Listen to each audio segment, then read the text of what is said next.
Greetings. Welcome to the special All Saints Day cigar-smoking edition of TigerHawk TV. I only smoke cigars on All Saints Day. I only smoke one cigar, and it's on All Saints Day. And it's a bad cigar. It's a Garcia Vega cigar. It's a cheap value cigar you can get in drugstores, or they're getting harder and harder to find, but you can still get them. I smoked them because my dad smoked them. All Saints Day was his birthday.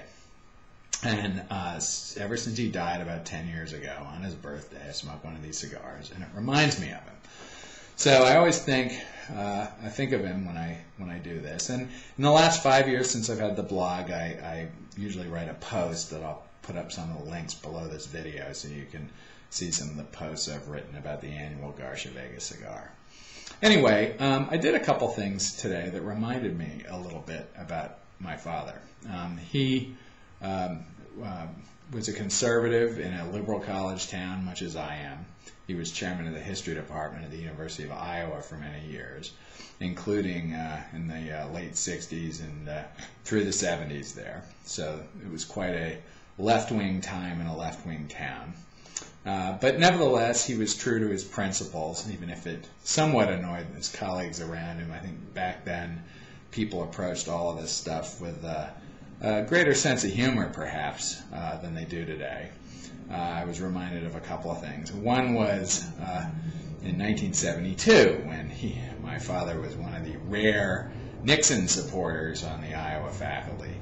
I don't know if he was so much a Nixon supporter as a McGovern opponent, but nevertheless, he supported Nixon. And I remember that he had rummaged around in a collection of old political buttons that he had, and that I still have, and it came up with a button from the Roosevelt era that says, "We don't want Eleanor either." Well, sadly, perhaps, George McGovern's wife was also named Eleanor, so this button from the 30s suddenly, or the 40s, suddenly became apropos again in the election in 1972, and he spent most of the fall wandering around with this on his, frankly, not so well-pressed trench coat. The other thing that I remember from that era was him taking me to a debate, local congressional debate, between the incumbent, Eddie Mizvinsky, who at least recently was in jail for some sort of investment fraud, and his challenger, who ultimately won, Jim Leach. Jim Leach attained some recent fame for having crossed over the aisle during the summer to endorse Barack Obama at the Democratic National Convention. But Leach is a fine man nonetheless, and was a sorely needed and highly successful opponent to Ed Mizvinsky, beating him in a tough year for Republicans in 1976. Anyway, we went to this debate, and the moderator asked everybody to avoid applause, much as they do on TV, because it would slow things down. And Iowa City being Iowa City, and this being the mid-70s, the moderator's request went ignored by the local Democrats, who would erupt in applause at every fool thing Ed Mizvinsky said. So after 2 or 3 questions went by with the half dozen Republicans remaining quiet and lots of Democrats cheering wildly, my father began clapping loudly after Leach said anything. Gave each answer. And this eventually sort of woke up the other conservatives in the room, and you got a little bit of an applause duel between the two candidates. I was very amused by my father doing that, and I've remembered it since.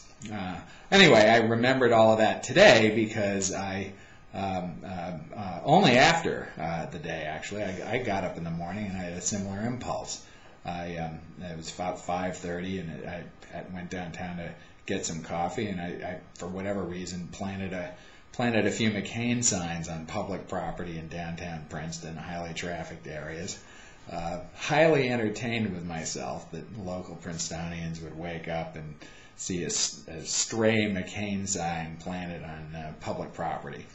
They were there for a good part of the day, although had been taken down by the time we drove home tonight from my cousin's house. So, nevertheless, that little bit of defiance amused me. I also wore my McCain hat to Wegmans to go shopping today, and one woman commended me for being so courageous to wear such a thing in public. Another encounter in the parking lot, though, reaffirmed my faith in humanity. A big sort of tough guy who looked like Joe the plumber with 50 extra pounds pointed at me from across the across one row of cars and stared me down and said, "Don't forget the vote." And then he got in his car. It had a McCain sticker, and he pulled away. So that reinforced my faith in humanity. And I think that both of those encounters would have entertained my father just as well. So anyway, happy birthday, Dad, wherever you are. And let's see what next week brings. It's certainly going to be a time of enormous change for everybody, and I think it's going to be very interesting to see how conservatives, many of whom probably, like me, are temperamentally more in the opposition than we are trying to defend somebody with whom we do not always agree, how are we going to behave when we swing into opposition? What will we be like? And I'm not eager to see that on the one hand, but on the other hand, it will be interesting to see it all unfold. So with that, thank you very much, and until next time.